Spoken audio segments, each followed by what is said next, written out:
Как ваши дела сегодня? Слава Богу. Рады вас видеть. Я вижу, что, наверное, что-то кому-то не нравится в эти дни. Нас было больше вчера, я имею в виду. Не поняли все равно, да? Что нас стало меньше сегодня. Или люди рассчитываются покупать кассеты. Или это запретную тему мы затронули. Какой-то из двух. Аллилуйя. Да, сегодня суббота, в принципе, есть единственный день, когда мы отдыхаем в нашей церкви. И может быть, поэтому, может быть, ты прав. Ну что ж, мы все равно рады вас видеть. То, что вы здесь, это значит, вы желаете все равно чего-то лучшего в вашей семье.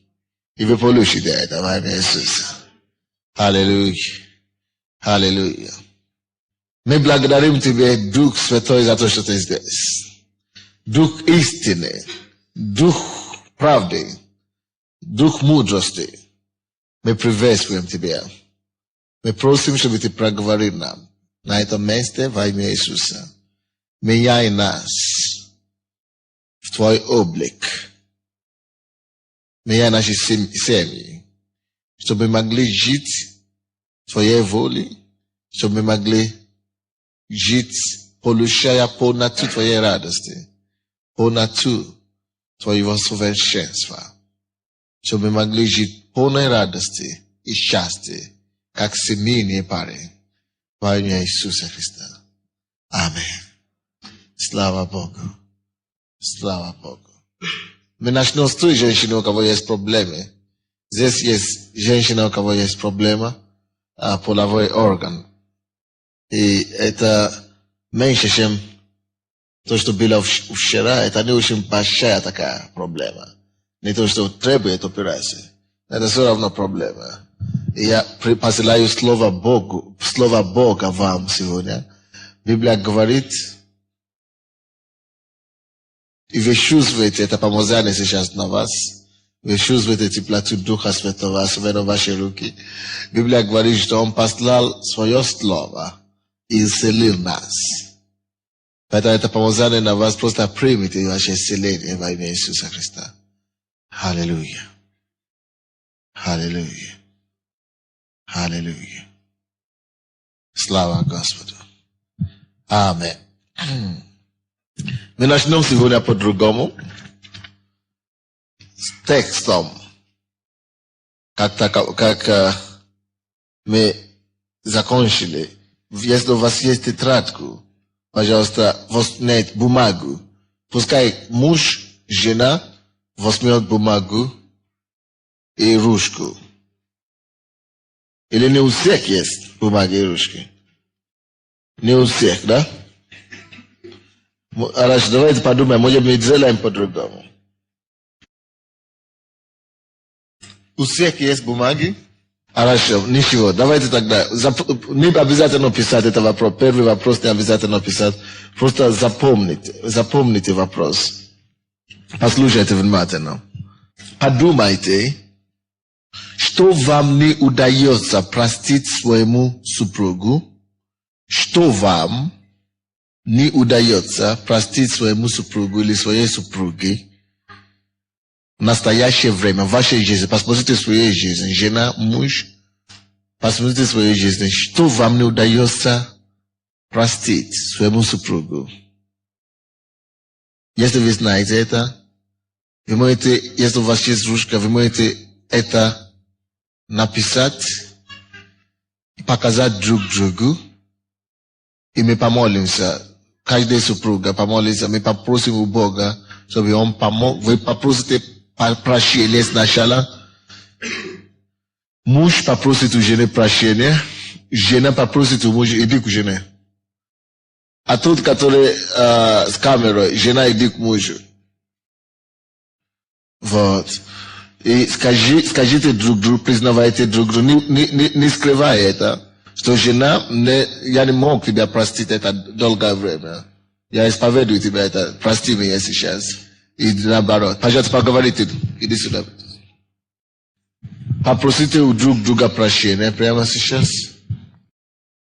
Есть ли что-то, которое вы не можете простить своей супруге или своему супругу в настоящее время? Покайтесь в этом ему или ей. Не скрывайте это. Библия нам говорит, что кто скрывает свой грех, то вдруг упадет и не будет ему спасения. Но кто исповедует и забывает, то получает милость. Поэтому исповедуйте друг другу и попросите у друг друга смирение, прощения. Мужья особенно, попросите у жен, пожалуйста, дорогая, люба моя, прости меня. Кохана моя, прости меня. Глублица моя, прости меня. Да. Как вы называете ваши жены, неважно. И жены тоже попросите прощения у своих супругов. Теперь, если у вас есть ручки и карандаши, напишите, пожалуйста, эти вопросы и ответьте на них особенно. Пожалуйста. Первый вопрос. Каждый должен написать тут. Тут это уже нет исключения. Вы должны написать. А потом показать своему супругу. Пишите, чтобы никто не видел. Вы не должны смотреть на друг друга, когда вы пишете. Каждый пишет, муж пишет, жена не видит. Жена пишет, муж не видит. А потом вы будете показывать друг другу. Я прошу вас. Возьмите, если у вас нет бумаги, станьте, здесь есть бумаги впереди. Придите и возьмите бумагу здесь. У пастора Виктора. Помолились, чтобы Дух Святой помог каждому из нас прежде всего простить друг другу то, что вы не могли простить или прощать им долгое время. Попросите у Бога, чтобы Он помог вам простить супругу то, что вы не могли это делать раньше. И попросите у Него силу исполнить все то, что требуется от вас, чтобы ваша семья могла стать более счастливой. Попросите помощи у Бога. Видите, иногда нам хочется что-то делать, но нам не хватает силы это делать. Поэтому есть Бог, который нам дает необходимые силы и благодать это делать. Давайте помолимся. Каждый молится. Слава Богу! Ну что, вчера мы рассмотрели очень многие важные темы. Мы рассмотрели, последнее то, что мы рассмотрели, это то, что каждая жена должна знать о сексуальной жизни своего мужа. Это было, на чем мы остановили вчера. Все то, что жена должна знать о половой отношении, о половой жизни своего мужа. Эта кассета есть на продаже сегодня? Кассеты есть на продаже, да? Если вас не было вчера, то обязательно, в обязательном порядке вы должны приобрести, потому что если вы не приобретете это, сегодня будет вам либо бесполезно, либо только полинформации. А полинформации или полистины, ну, ровно как бы не истина. Потому что вчера мы рассмотрели все Божий взгляд на брак, и сегодня мы просто продолжаем. Вчера мы уже рассмотрели все то, что жена должна знать о муже. Сегодня мы продолжим отсюда. Все то, что муж должен знать о своей жене. Аллилуйя. И давайте начнем еще раз песни. Песни, 4 главу. Песни, глава 4, с 1 по 7 стихи. 4 глава с 1 по 7 стихи. Что Библия говорит о любви. Это есть любовная книга Библии. Так. «О, ты прекрасна, возлюбленная моя, ты прекрасна, глаза твои голубиные, под кудрями твоими. Волоса твои, как стадо коз, сходящих с горы Галаадской. Спасибо. Тут мы видим, как муж обращается к жене. Мы задавали подобный вопрос вчера, но я сегодня еще задам. Мужья, когда вы последний раз делали комплимент своей жене насчет того, как она выглядит и как она красива? Или вы больше делаете комплимент незнакомым и чужим на улице?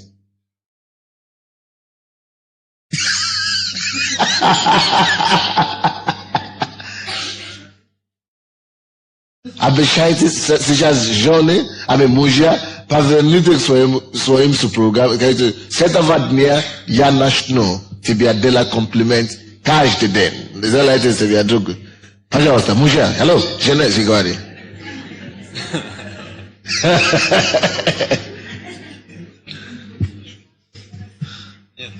Иди к жене. Или пускай она идет сюда. Что-то из двух.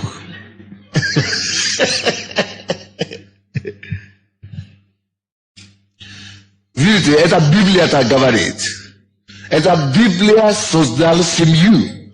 Это Бог создал брачные отношения. Братья и сестры, слушайте сюда, пожалуйста, будьте любезны. Кто из вас знает, что супружеские отношения и интимные отношения не были созданы телевизором? Вы это знаете, правда? Хорошо. А кто из вас знает, что не художественные книги создали любовные отношения? Хорошо. Если вы это знаете, следовательно, вы тоже можете прийти к такому умозаключению, что это все говорится о том, что не человек своим умом создал брачные отношения. Раз это не человек создал, поэтому человек не может сам по себе знать, как жить. Вот поэтому происходит разводы всякие. Но когда человек знает автора семьи, он должен консультироваться как бы у него. Это Бог решил, что нехорошо человеку быть одному. И создал Адаму Еву. Создал мужчине жену. Тебе нехорошо быть одному. На тебе жену. И вот как тебе надо жить с ней. Вот как тебе надо обращаться с ней. Это самое. Лариса, иди сюда. Чего ты опять атакаешь? А как нужно обращаться? Читай еще раз. Как нужно мужу обращаться к своей супруге? Читай. О, ты прекрасна, моя возлюбленная моя. Ну как? О, прекрасная моя. Даже если она не прекрасная.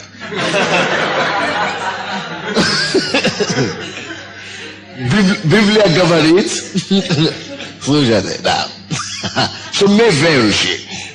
А что такое вера? Вера есть уверенность невидимом.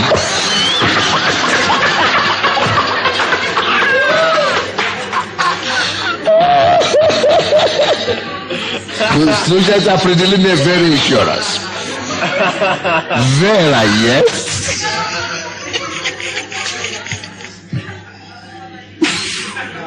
уверенность невидимом. Что это обозначает? Это значит, пока что ты это не видишь. Даже может быть не приближается вообще. Хорошо. Да, в чем-то состоит вера. Вера состоит в том, что когда ты это начнешь говорить как раз, ты веришь, что это появится. В том-то и дело. Мы верующие, мы верим, что мы идем на небо. Что мы увидим Иисуса Христа лицо к лицу. Мы его пока не видим. Но он благословляет нас. Мы ощущаем его присутствие на себе. Мы читаем его слова, мы получаем благословение. Но однажды мы все равно увидим его. Рано или поздно. Мы все равно попадем в Царство Божие рано или поздно. Если мы дойдем до конца веры. Таким же образом вы должны, поэтому нас называют верующими. Вот, будучи верующими, вы должны также верить и исповедовать того невидимое, которое вы ожидаете в вашем супруге. Начинать исповедовать. Когда вы исповедуете это как будто вы вызываете это действие. Поэтому все то, что вы ожидаете видеть своей супруге, или супруга, да, если она еще не видна, да, как раз, начните это исповедовать, начните это говорить. Все то, что вы говорите, и исповедуете своими устами, это то, что вы получаете. Допустим, если вы говорите, что своя супруга или своя супруга неудачная, или он неудачник, так и будет. Если вы говорите, что он глупец, он некрасивый, так и будет. Никогда не будет красивый. Но когда ты начнешь говорить наоборот, что мой супруг самый лучший, самый нежный, самый добрый, он становится добрым. Вы слышите меня? Вот поэтому Библия говорит так. Любое время, не просто когда она действительно прекрасная, а любое время. Читай дальше, брат. Зубы твои, как стадо. Видите как? Даже если у нее зубы золотые, все равно на это говорит. Выходящих из купальни, из которых у каждой пара ягнят, и бесплодной нет между ними. Так. Как лента алая губы твои, и уста твои любезны, как половинки гранатового яблока ланиты твои под кудрями твоими. Аллилуйя. О чем это все говорит? Это все говорит о том, конечно, мы не будем использовать те слова, которые были использованы в Ветхом Завете. Но это говорит о нашей обязанности, о том, что Бог ожидает в семье, когда Он создал это. Мы уже говорили вчера. Что художник, прежде чем он нарисует что-то, он имеет картину это уже в его уме, правда? В его воображении. Есть то, что он это передать людям. Поэтому он уже это имеет внутри себя, а потом он списывает это бумаге или на картинке. Вот. То же самое, когда Бог создал семью, у него была картина, что он хотел бы видеть. Он хотел бы видеть, чтобы муж вот так хвалил и находил каждый день новые всегда способы, как делать своей супруге приятной. И наоборот. Допустим, если муж только что пришел с работы, может быть, он работает механиком, после слесарем, после тяжелого дня, он пришел, а ты начал, я опять опоздал сегодня, поехала. Все, ничего не получится в ту ночь. То это наоборот тоже. Надо говорить, опоздал, что случилось? Слава Богу, голубенька моя, или голубенька моя, или как вы говорите. Как вы называете вашего мужа? Слава Богу, ты все равно у тебя получится все. Все равно ты самый лучший, все равно не обижайся, все равно ты увидишь. Я верю просто тебе, что все получится. Глади ему голову, как будто он... Просто говори, накрой ему сразу прекрасными словами. Женщины, особенно после работы, особенно после прихода домой, может быть не работает, может быть он просто, когда он приходит домой, любое время, тактика Божья заключается в том, чтобы вы покрывали его хвалами, словами хвали. С головы до ноги. Даже если вы себя чувствуете плохо. Жены, вы тут? Даже если вам не хочется этого делать, встречайте с улыбкой. Даже если дети вас раздражали до этого. Сказали, папа пришло, слава Богу, это наша прекрасная, это, дайте ему расслабиться в ваших словах. Вы меня слышите? Всегда думайте, чтобы Бог дал вам идеи и слова и мудрость, как вам хвалить своему мужу или говорить ему, выражать ему по-новому всякий раз. Вы поняли, да? Считай 4 стих. Или какой стих ты там считаешь? Шея твоя, как столб Давидов.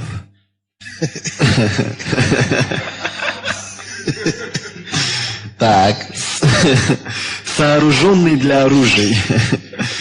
1000 щитов висит на нем, и все щиты сильных. Видите, вы знаете, что это значит? Это говорится о шее женщины, что это как столб Давида. Это значит, все тяжести семьи, которые приходят на нее, она не ломается. Все, опять проблема. Я не знаю. А она надежная.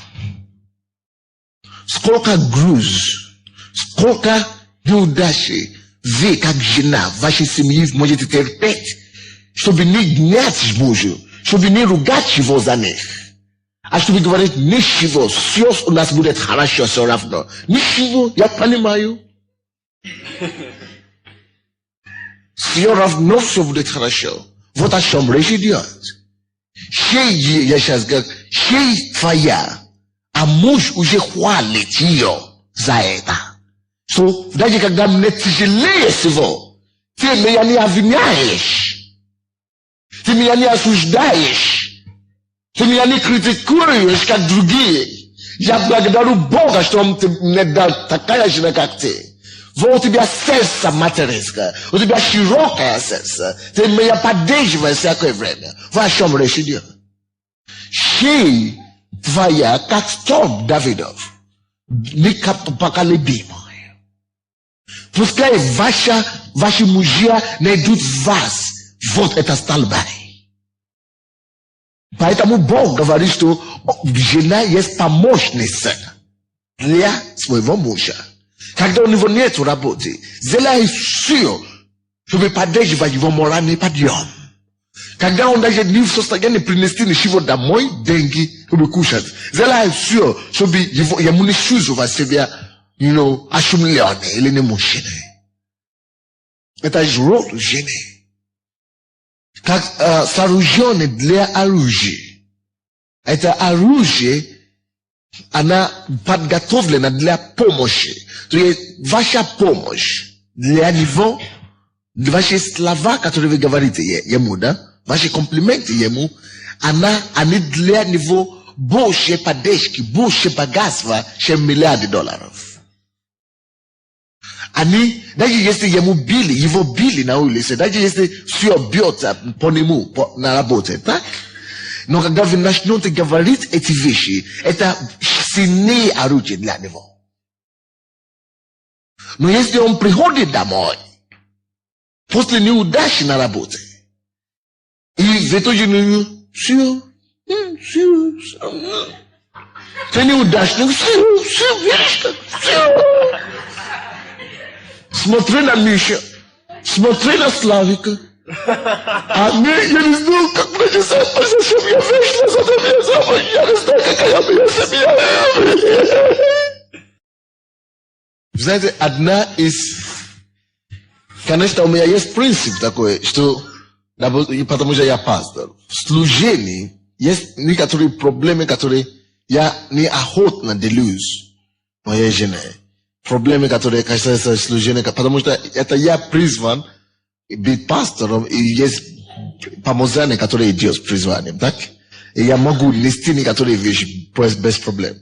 Но есть проблемы, которые идут на нас, и на меня, или когда атаки какие-то идут, моя жена знает об этом. И одна из причин, почему я никогда не беспокоюсь, это потому что она всегда находит слова нужные. Никогда слова огорчения не было. И когда я слушаю это, я знаю, что все будет хорошо. И у вас вы должны быть такая, как жена. То есть вы должны иметь оружие, это поддержки, это есть оружие, слова, чтобы он всегда чувствовал ваши руки возле, ваши слова, ваши нежные такая любезности возле него. Как половинки гранатового яблока, ланиты твои под кудрями твоими, а? 2 соса твои, как двойни молодой серны, пасущиеся между лилиями. Так, о чем это говорит? Речь уже идет о сосе, это здесь, да? По-моему, да? По-русски. Груди. Речь уже идет груди. Что, это мы говорим, поэтому у нас только семейные здесь. Или здесь есть неженатый какой-то? Здесь нету неженатый, да? Все здесь женаты, слава Богу. Видите, есть место, мы считали вчера, роль груди для семьи и для мужа. Бог говорит, что Он поставил груди в жене, вашей жене. Почему у нас нет груди, а у нашей жены есть? Не просто, чтобы кормить детей. Бог говорит, что в груди твоей жены ты должен найти успокоение. Мужья, слушайте, мы читали это вчера, поэтому купите кассеты. Вы должны знать, как правильно пользоваться того, что у вас есть. И ценить это. И тут это Библия говорит, что даже соски имеют значение для мужа. Он замечает это, не просто замечает это, потому что это было благословение для него. Это значит, мужья, вы должны делать комплименты обо всем для вашей жены. Поэтому, это очень важно. Некоторые жены улыбаются. Вы знаете, вы поможете вашему мужу избавиться от порнографических картин и фильмов. Я вам скажу что-то. Если муж не будет знать вашей физиономии, и если он не будет уметь получать благословение и наслаждение от этого, вы знаете, что произойдет? Он начнет искать физиономии из книг, или из телевизора, или из голливудских фильмов. Поэтому вы раздеты, спите на постели и вечером, а он телевизор смотрит, как там есть груди у других женщин. Потому что он не узнает, как оценивать то, что у него есть дома. Мужья, я бросаю вам вызов во имя Иисуса, что Бог вам даст чего-то хорошего.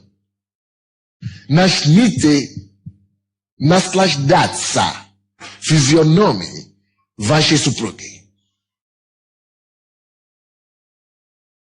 И делать ей комплимент на каждом шагу об этом. Кто-нибудь меня слышит сегодня? И жены никогда не будут никогда примитивными в этих вопросах. Есть жены, которые, я слышал, что есть жены, которые даже от мужа скрывают свои физиономии. Я говорю, зачем она вышла замуж? А? Ты знаешь?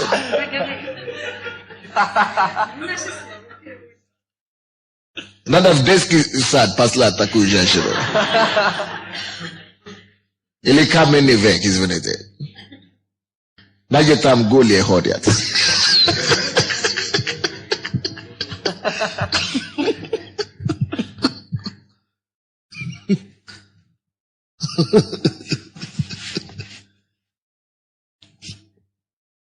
Жены, вы должны помочь или помогать вашим мужей освободиться от психологических атаков. Почему вы думаете, что дьявол очень так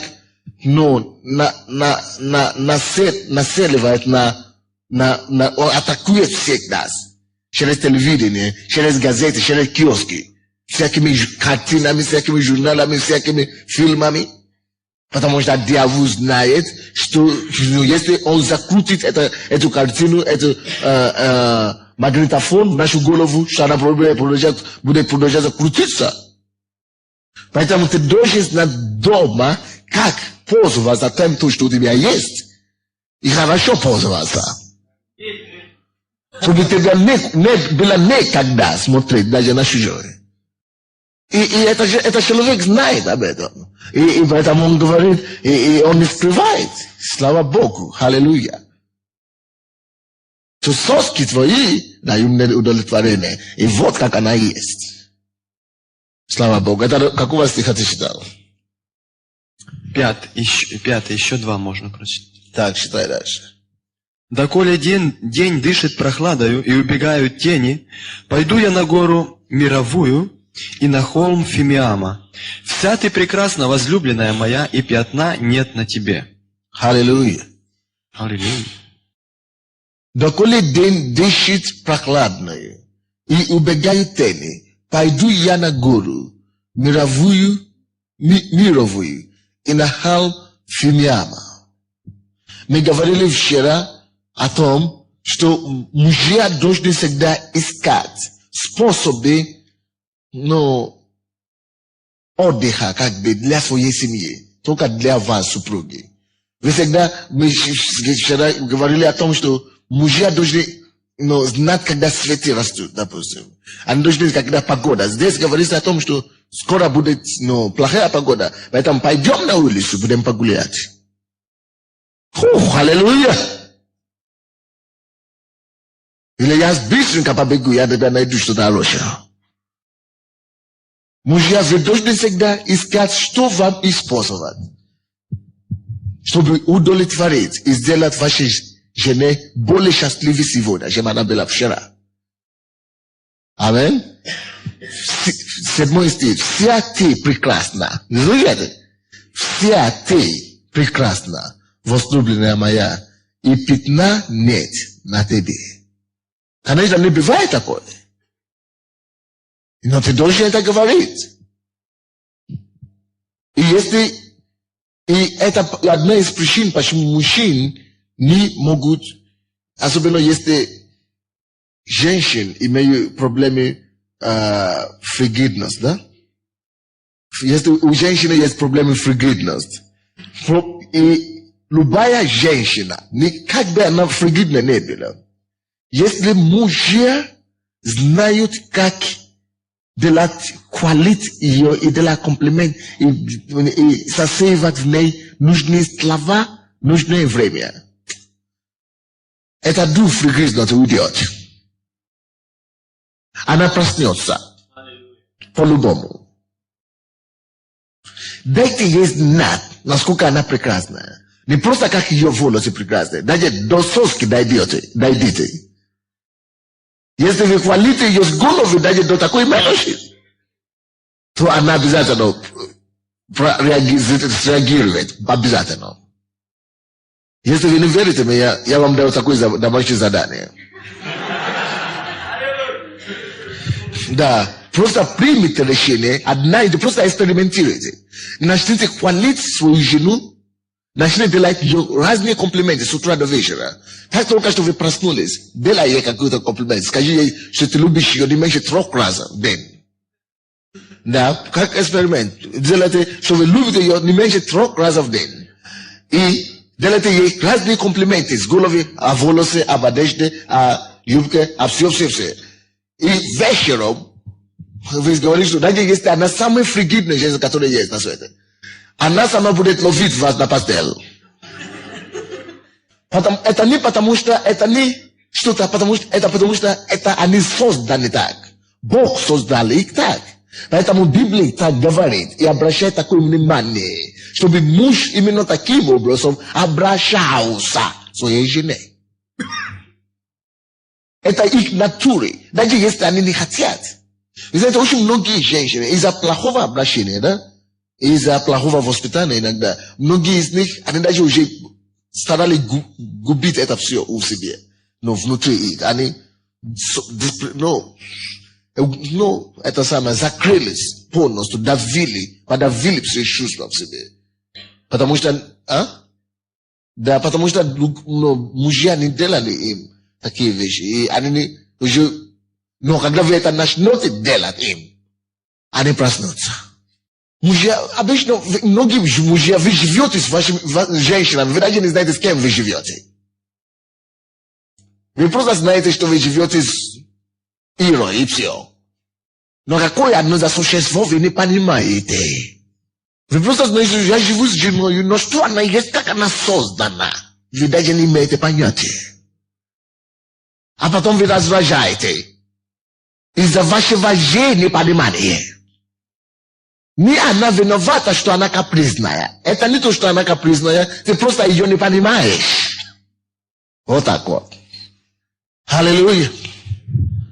Теперь мы приступим к нашей теме. Все то, что муж, напишите тему, все, что муж должен знать о сексуальности жены. Все то, что муж должен знать о сексуальности жены. Все то, что муж должен знать о сексуальности своей жены. Вчера мы говорили о том, все то, что жена должна знать о сексуальности мужа. Порой женщины даже это не знают. Поэтому нужно слушать и мужчинам, и женщинам. И пишите конспект. Или, может быть, вы приобретете кассету потом. Видео или аудио. Первое. Секс или половое отношение, интимные отношения для женщины, в первую очередь, успешное или успешное половое отношение для женщины, в первую очередь, дает ей чувство женщины, дает ей способность ощущать себя женщиной. Поэтому у тебя, не то, что у тебя есть женщина или жена, просто там для тебя только, чтобы удовлетворить твои потребности. А секс, успешный секс или успешное половое отношение для твоей жены, это важно, чтобы она могла себя ощущать женщиной. Не пренебрегайте значение половое интимное отношение для вашей жены. Может быть, мужья начинают говорить, что но не то, что это она не хочет, я не хочу. Но не в этом дело, не в этом дело. Дело не в том, что ты не хочешь, она не хочет. А какой у тебя подход к ней? Очень часто мы встречаем отказ, или мужья встречают отказ у женщин, не потому что женщины не хотят, а потому что у мужа нет правильного подхода. Женщины это не как мужчины. Мужчина ошится сразу и пошел, поехал. А для жены нужно психологической подготовки к сексу. Нужно ее, начинать создавать у нее хорошее настроение. Долго до этого. Или, может быть, там, допустим, вы только что поругали. А потом, давай, Даже если она согласится, это уже не будет такое это самое. Или после споров, после таких аргументов. А для женщины, очень, чтобы вы могли получить максимум от нее, очень важно, чтобы, даже если вы не спорили, вы ничего не делали, даже когда вы уже на постели, и очень важно, чтобы вы подчеркнули прелюдии. Все знаете, что такое прелюдии, да? Очень важно, чтобы вы обращали внимание на игры до акта. Игры. То есть на, объятием, целование и так далее, и всякие игры, которые вам нравятся. Очень важно, чтобы вы подготовили ее до этого. Но многие женщины, они не могут понимать. То есть вы должны довести свою жену до состояния, когда она сама откроет двери. То есть вы не должны ломать двери, короче. Без приглашения. Вы должны довести ее до состояния, когда она сама будет. То есть это для женщины, многие женщины или многие мужчины не могут удовлетворяться, не потому что женщины плохие, не потому что они не хотят, а потому что у вас нет правильного подхода. Секс или интимные отношения для женщины прежде всего обозначает чувства женщины. А женщине очень важно, чтобы они видели, что уважение есть. А для них это прелюдии и игры до акта, это как уважение для нее.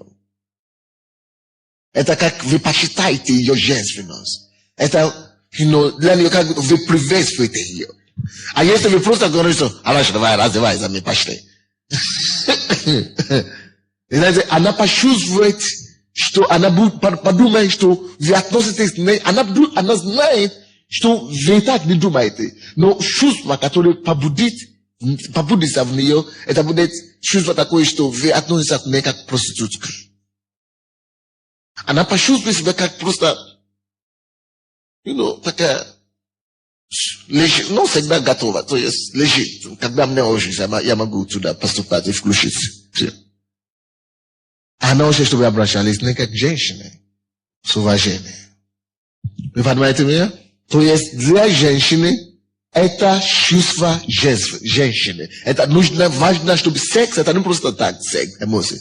Для женщины важно, чтобы это было, чтобы это шла с тем, что вы осознаете ее женщиной. То есть это то, что помогает ей чувствовать женщиной. И если женщина не удовлетворена сексуально, она никогда не найдет себя. Точно то, что мы говорили про мужчины, да? Она никогда себя не найдет. На улице будет ходить никакая. На работе раздраженная. Потому что она не удовлетворена внутри. Самое интимное, самое ценное. Она даже себя, не будет себя... Вы знаете, я имею консультации в офисе, да? Очень многие люди приходят ко мне. И они говорят, мы живем вместе, но я не могу себя чувствовать женщиной. Когда-нибудь ваша жена когда-нибудь сказала вам, что я себя не чувствую женщиной? Это не потому, что у вас нет интимных отношений. Может быть, у вас есть секс, но сырой секс. Без этого подготовки, без этой подготовки, без этой прелюдии, без подготовки, которая должна идти до этого. Поэтому секс для женщины не просто освободить эмоции, как у мужчины, а еще помогать ей чувствовать себя женщиной. Однажды я спросил, вчера даже, мы заняты в церкви, и не всегда получается с мужчинами проводить много времени со своими женами. И она мне говорит, самое главное даже, это не сколько времени ты проводишь с ней, с женой, а самое главное, какое отношение. Допустим, когда ты уходишь с работы, даже если ты скажешь ей, я люблю тебя, и я не забываю тебя, я буду думать о тебе целый день, сегодня на работе. Даже если ты придешь 11 часов, она будет ждать тебя, потому что даже когда ей будет скучно, она вспоминает те слова, комплименты, которые ты делал ей с утра, и это поддерживает ее. И она будет тебя ждать. И когда ты придешь, она сразу побежит тебя встретить на дороге. И что, потому что она ждет, что ты сделаешь еще ей какой-то комплимент. Или позвонить домой, или просто что-то сказать. Вот само отношение, которое, даже если у вас только 5 минут вместе, само отношение, как ты себя ввел с ней за это 5 минут, это может быть важнее, чем 2 часа заниматься любовью. Вы понимаете меня? Поэтому мужья, будьте уверены, что ваши жены удовлетворены сексуально, а то они не будут себя считать женщиной. Вы понимаете меня? У них не будет чувства полноценности в обществе. Следующее. Любовь, интимные отношения, это есть тот способ для женщины, который, то есть правильное любовное отношение такое, это то, что уверяет жене о вашей любви к ней. То есть это иногда сомнения и так далее приходит. Но если вы можете иметь правильный подход и правильно заниматься любовью и знать, как это делать с вашей женой, это уверяет ее, что все равно она меня еще любит. Все равно он меня любит. Все равно, что есть она, это не позволяет ей принимать осуждения и атаки дьявола, который идет. Поэтому вы должны обращать внимание к этому вопросу и иметь правильное отношение к нему. И самое главное теперь, что это то, что есть специфика женщины. Я бы хотел остановиться на это. То есть я сказал здесь, что это подтверждает ваша любовь.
Который, кроме секса, который каждый день вы должны замечать вашей жене и поддерживать в ней.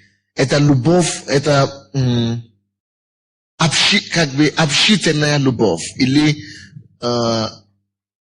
любовь как компания, или общение. Как это называется? Общение. Любовь в общении. Любовь в общении. Так нужно написать. Любовь в общении. Братья и сестры, мужья, особенно слушайте. Я могу вам гарантировать, что для женщины любовь для них на первом месте не обязательно стоит постель.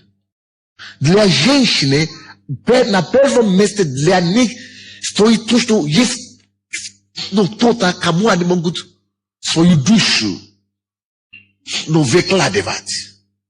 Это самое главное. Если вы забудете все то, что я скажу на этой лекции, не забудьте это. То для женщины, для вашей жены, общение вот так, проводить с ней время, просто время говорить, просто для нас, да, мужчин, это пустоту. А для них, это как раз то, что надо. И поняли? Не забудьте это никогда. Любовь в общении, это на первом месте у них идет. Это самое. Допустим, одна девушка подошла ко мне. Она ей 16 или 15 лет. И она не понимает психологию мужчин, а мужчина, ее парень, не понимает психологию женщин. Она подошла ко мне, чтобы жаловаться. И ее друг тоже. Они оба верующие. Тоді подошел ко мне, чтобы жаловаться. Что случилось? Я вам расскажу историю. Девушка любит проводить время парнем. А парень знает, что если он будет проводить с ней много времени, его чувства, сексуальные чувства пробудятся. И он захочет, а мужчины только имеют один способ, как это исполнять. Выпустить это самое. Просто секс и все. И после этого ничего уже не надо. А вот, в этом случае люди, они не понимали друг друга, они были молодые. Вот, они начали встречаться. Я ей сказал, что в 16 лет или 15 лет встречаться бесполезно. Это грех. Это приведет к нежелательному результату. Обязательно. Потому что они еще не могут разбираться. Слишком рано возраст. А на 15 лет, она просто, она приняла решение, что она не хочет разрушить, она будет деви до супружества. Она серьезно так приняла решение. А девушка покала в церковь, и она была искренна. Она уже даже не хотела иметь так секс. Она даже не хотела. Потому что она видела ее подруг в школе, как они испытывали это в раннем возрасте, и это просто портило их жизнь. И она не хотела. Но у нее появился парень. Я видел это, я разговаривал с ней, что нежелательно. Если ты еще не готова вступить в брак, нежелательно. Но она пошла все равно. И начала встречаться с этим парнем. И парень тоже не хотел жениться, но они встречаются. У женщины, я вам уже сказал, что самое главное в любви, это не столько как секс, или это интимное отношение, как общение. Кому вкладывать свою душу и просто проводить время вместе. И просто чувствовать поддержку, присутствие, мужской руки. Это самая большая потребность. Поэтому мы всегда говорим, что находите время, чтобы проводить время с вашей женой. Хотя бы каждый день находите время. Я прошу вас во имя Иисуса, если у вас не получится хотя бы каждый день час проводить или 30 минут, просто проводить один на один.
Она приготовила мне все условия. Он тоже жалуется, что я не знаю, почему после того, как мы занимаемся сексом, она обижается. Но вроде бы она все мне подготавливает, все условия. Потому что она проводит со мной так много времени. И она общается со мной, что все мои чувства уже пробудила. А я думаю, что она это делает специально. А когда доходим до акта, она обижается. Но почему же она доводит меня до такого времени? Оказывается, что мужчины, когда он начинает проводить время, так, у него что-то пробуждается. А женщина, она для нее, это уже любовь. Понимаете? Для нее это общение, само по себе, это уже любовь. Душу ее, то есть вы слушаете. Если вы можете слушать ей. Если вы тоже говорите ей, она тоже очень слушает вас. Это уже любовь, в первой степени любви. Понимаете? Это очень важно. Это любовь в общении. Находится на первом месте для жены. Поэтому я прошу во имя Иисуса. То время, которое вы проводили с вашими друзьями, за столом или за бутылкой раньше, беру. Вы же уже спасли от бутылки. Бог уже спас нас. Слава Богу, что мы христиане уже не писаем за бутылками. Мы уже спасены. Проводите с мужем, с женой сейчас. Ей это так необходимо. А если вы можете правильно расположить такое время в общении, если вы дадите ей такое общение, у вас не будет проблем с ней на постели. Кто-нибудь меня понимает? И вы будете удовлетворены, и она будет удовлетворена. Это первая любовь. Это первая, самая значимая любви. Ведь для нас, для мужчины, вам покажется, что она пустоки какие-то говорит. А для нее это очень важно. Научитесь открываться душу друг другу. Это первая любовь. Вторая любовь. Это сострадательная любовь. Или, как другие называют, это материнская любовь. Сострадательная любовь. Что это значит? Допустим, если у вас есть дети, да? Когда ребенок плачет 3 часа ночью. Ну, иногда, может быть, вы сначала реагируете. Но кто чаще всего реагирует? Кто встает и прибегает к ребенку, или ребенок падает, кто бежит туда и так далее? Кто? Мама. Что это значит? Сострадание, правда? Это у нее заложено, правда? Вот, из-за этой натуры ее, так, у нее тоже, она не просто так настроена, она не только так, но создана, чтобы давать такое сострадание людям. А потому что она так много дает такое сострадание, да? Таким же образом, она очень много нуждается в том, чтобы ей было проявлено такое сострадание. Допустим, когда она больна, очень обычно мужчины, когда потому что мы больше любим терпеть, да? И когда кто-то плохо мы говорим, что мы ничего не говорим, мы говорим, ну ничего, ты величишься, ничего, мы помолимся. И идет дальше. Ну, моя жена заболела, я очень помолился. А то, что она хочет в это время, чтобы то, что она делала, да, для вас, или для кого-то, чтобы вы делали это для нее. Чтобы вы ухаживали, как бы, чтобы вы, ну, это сострадание проявили, она это так нуждается в этом. Особенно в женщинах это видно, когда они беременны. Ты думаешь, ну что, ты беременна, ну что же не первая, тут забеременна. Ну что, возьми себя в руки, ну.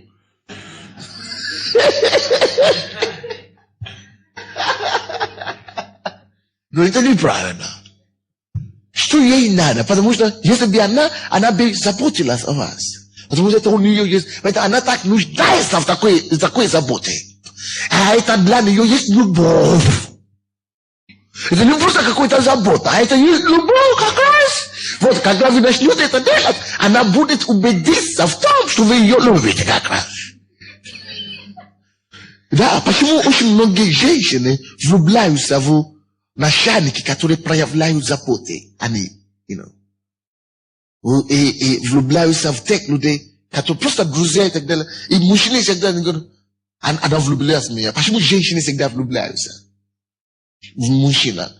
Первый, если вы сделаете исследование в этом, когда женщины влюбляются в мужчину, это потому что это мужчина больше проявляет заботы, как бы, женщинам. Поэтому они влюбляются. Допустим, мы разговаривали с некоторыми братьями, африканцами недавно. Они мне рассказывали, какие проблемы с разных мест, братья. У них было, когда мы только что начали общаться с европейскими сестрами, да, мы это не знали. Но и у нас было, у некоторых были проблемы там.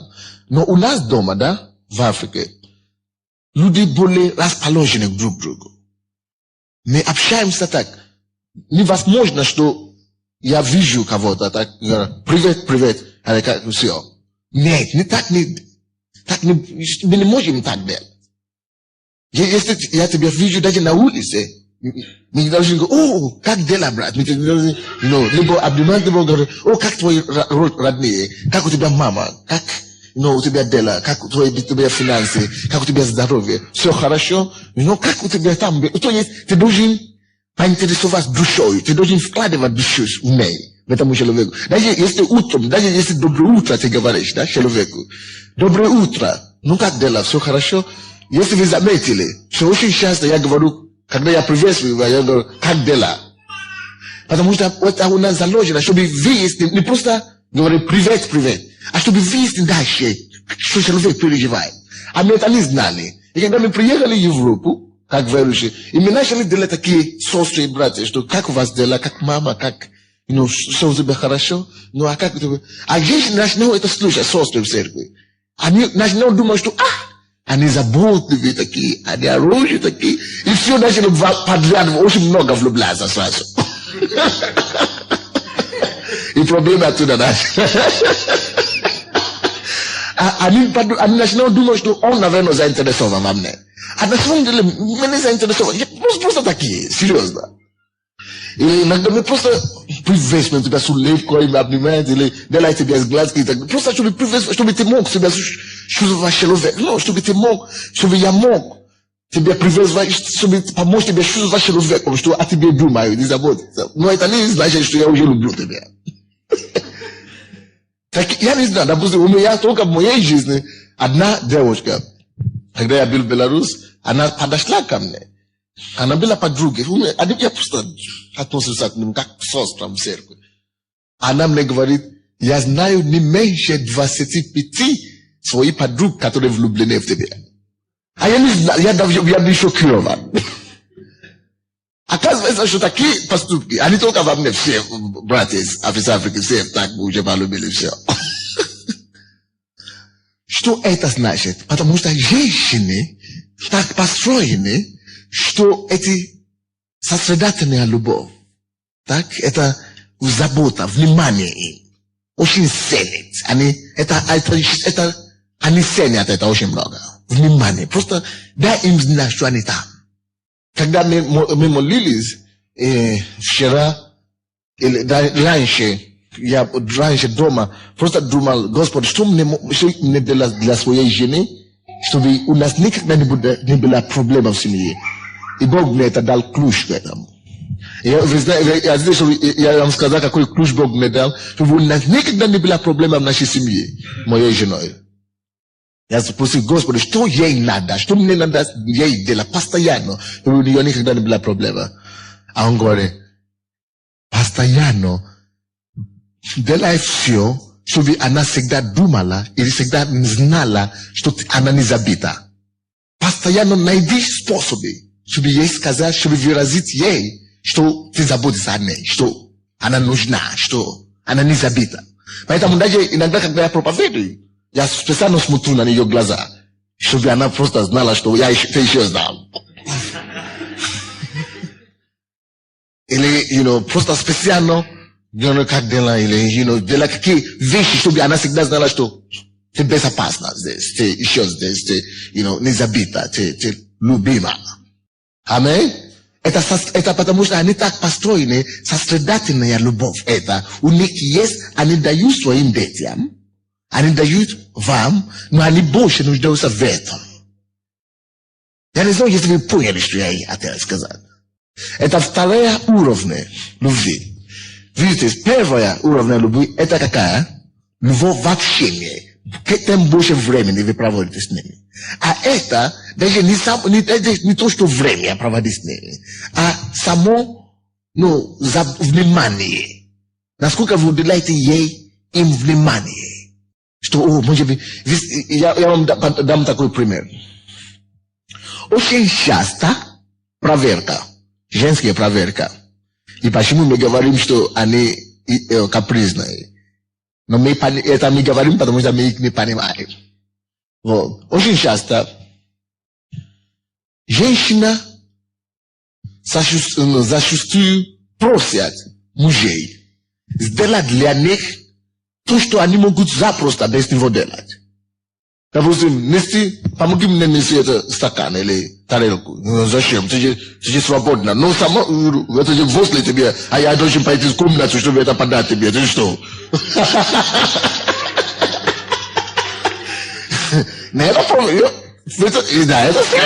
Это проверка женская такая.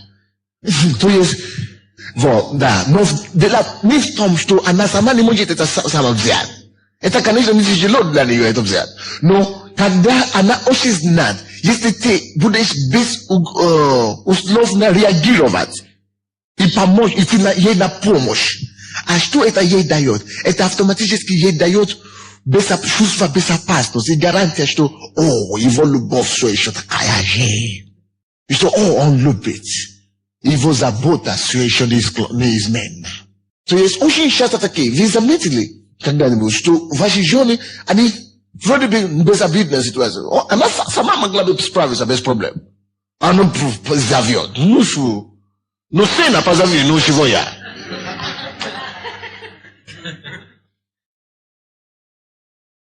No ni na cena já na vez los homens, não? Ah, dá, Frana, vedi? É da Frana. A não toca o vaso gemeta de vai, é da o seco. Конечно, я знал, что есть некоторые женщины, которые уже перестали это делать, потому что уже все, питались, стали уже не получилось.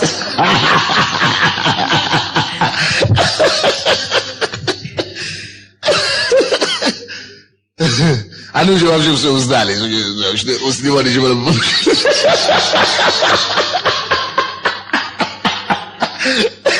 Что снимает, а уже все бесполезно, ничего не получится. Вот. Поэтому, когда вы начнете замечать, что она специально так дает вам такие задания, такие, как бы...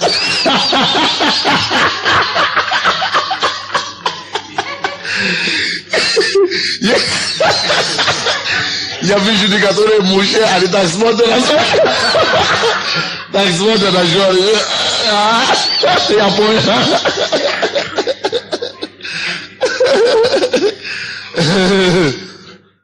Вот. Поэтому, когда она начинает дает вам такие задачи, которые она могла бы справиться сама, то поймите, что да, это есть тот способ, который вы можете использовать, чтобы утверждать ей, что вы все еще любите ее, что вы еще заботитесь о ней, что без проблем, конечно, я тебе сделал все. И это включительно. Я вам скажу, когда вы ухаживали за нее, да? Когда вы еще не замуж, когда вы еще не женились за нее, вы беспостащили это дело все равно. Правильно? А теперь, что там? Мы уже пожили 2 года, уже все знаем, все. Или наоборот, иногда женщины, им нужно чего-то, да? Допустим. Костюм или косметику или что-то так. И они не просят это. Чтобы вы купили им, или чтобы вы это делали для них, или чтобы вы помогли. Они не просят. Потому что они думают, это даже просить для них это оскорбление. Неужели он не понимает, что это мне надо? Неужели он не понимает, она ждет, она весь раздраженная, а мужик не заметил, понимает, он пошел.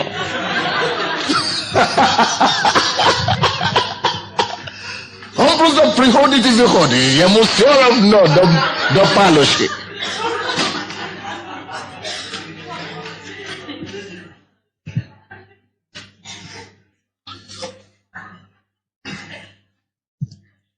Не понимаешь?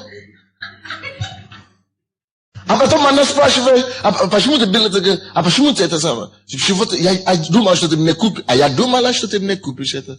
А я думала, что ты мне скажешь там комплимент. Он говорит, а чего ты не спросила? Потому что она неудобно ей просить. Ну, в конце концов, даже просить для нее, это как оскорбление. Неужели ты это не видишь?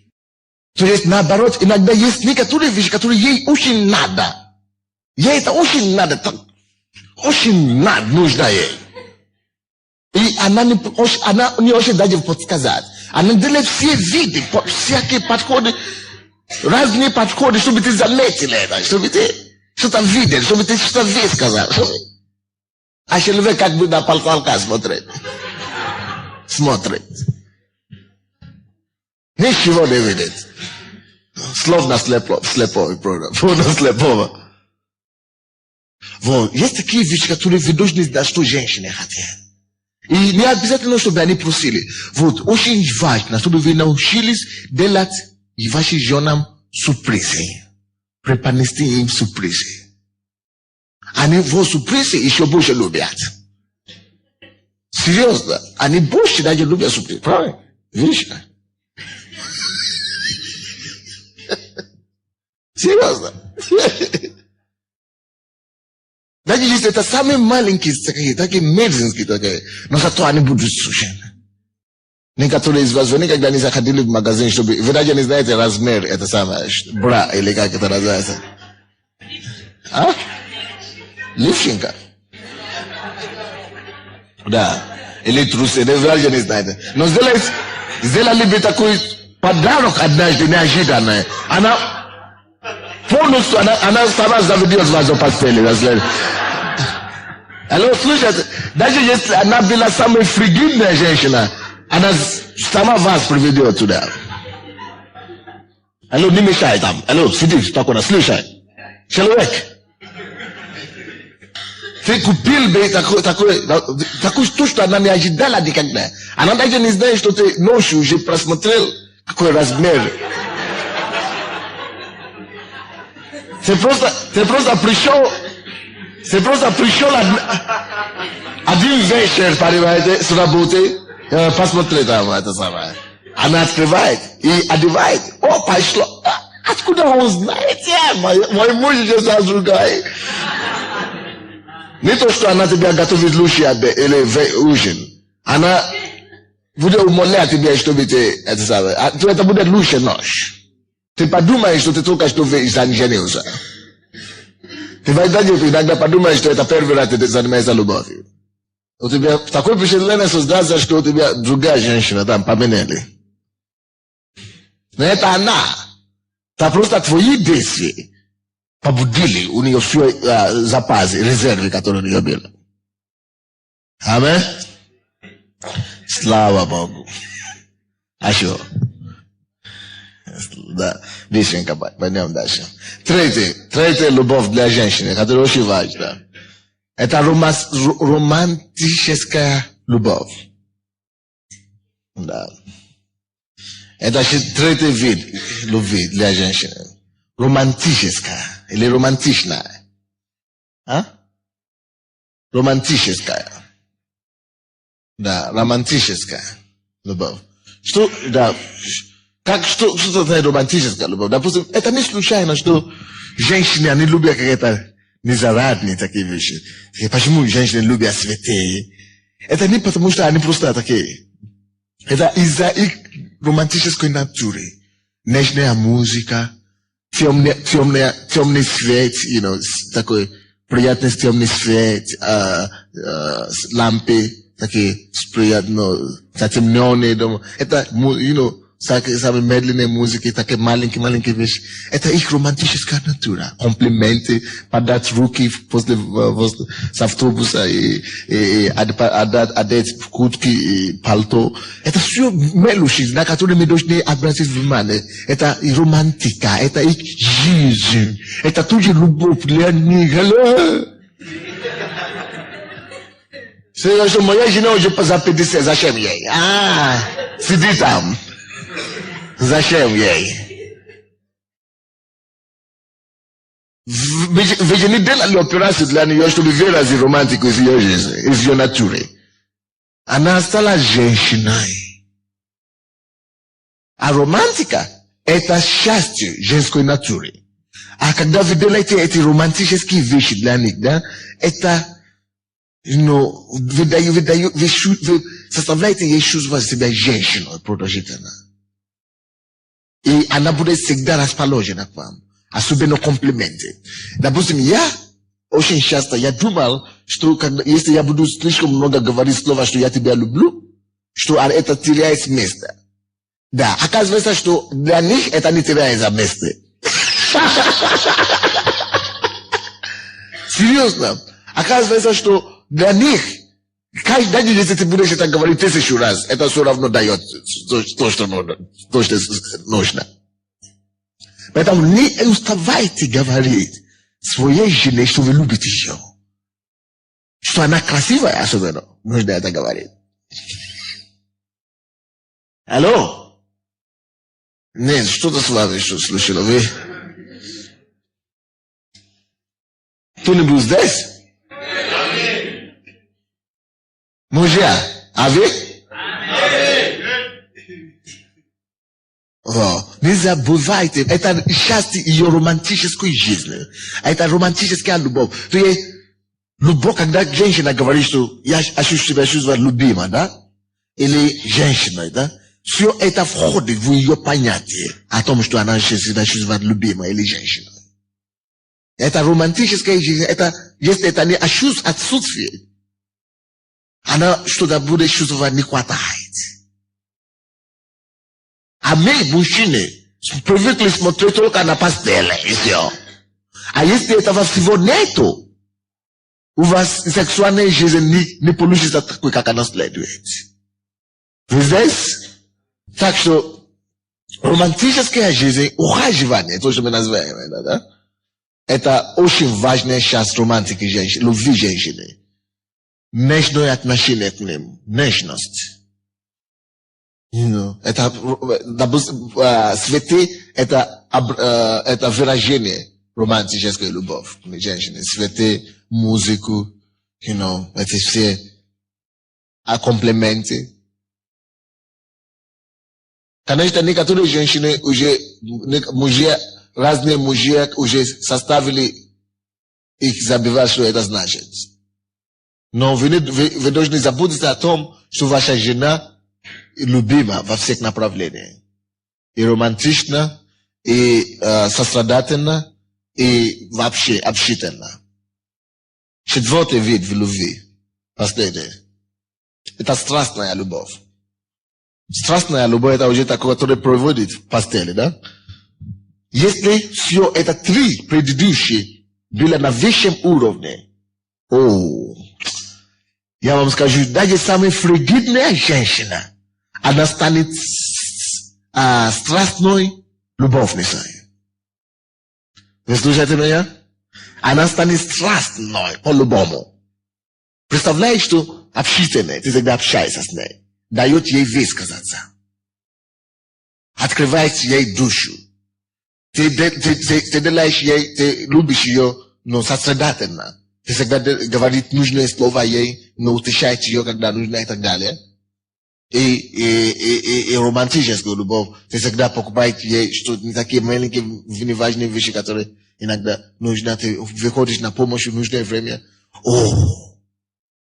Она не будет даже давать, но даже дать тебе, постоянно страстно будет заниматься с тобой любовью.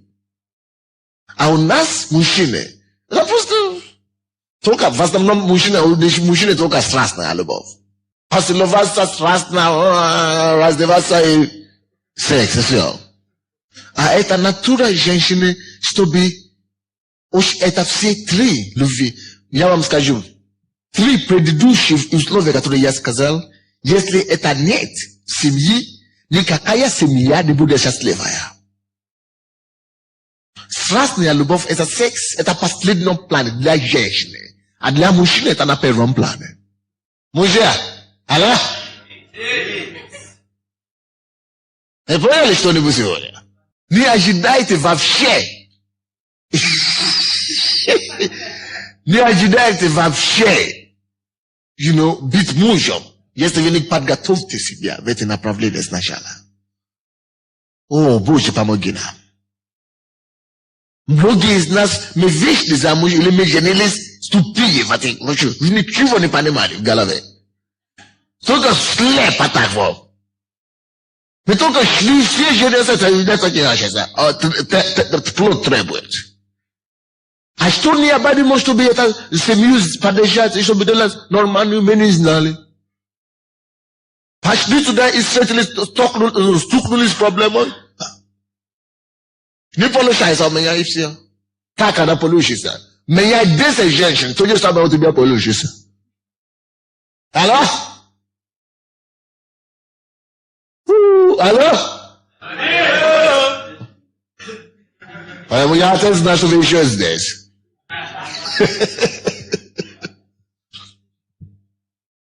Какие самые главные, какие три типа любви, самые главные для женщины? Мужчины, первое, проводите больше времени в общении с своей женой. Второе, мужчины, какая? Сострадательная любовь, сострадательное отношение к своей жене. Начните относиться сострадательно к своей жене. Третье. Романтическое. Начните, признавать романтику жизни вашей жены. Я вижу некоторые мужчины, у них как будто свалили на какие-то грузы. Тяжелейшие задачи, да?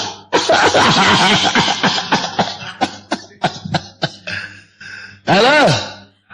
Вы знаете, почему у вас такое чувство? Мужчины, слушайте сюда.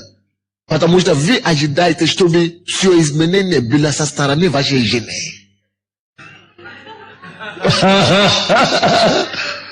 Вы не хотите ничего приложить к этому. Алло? Вы, братья?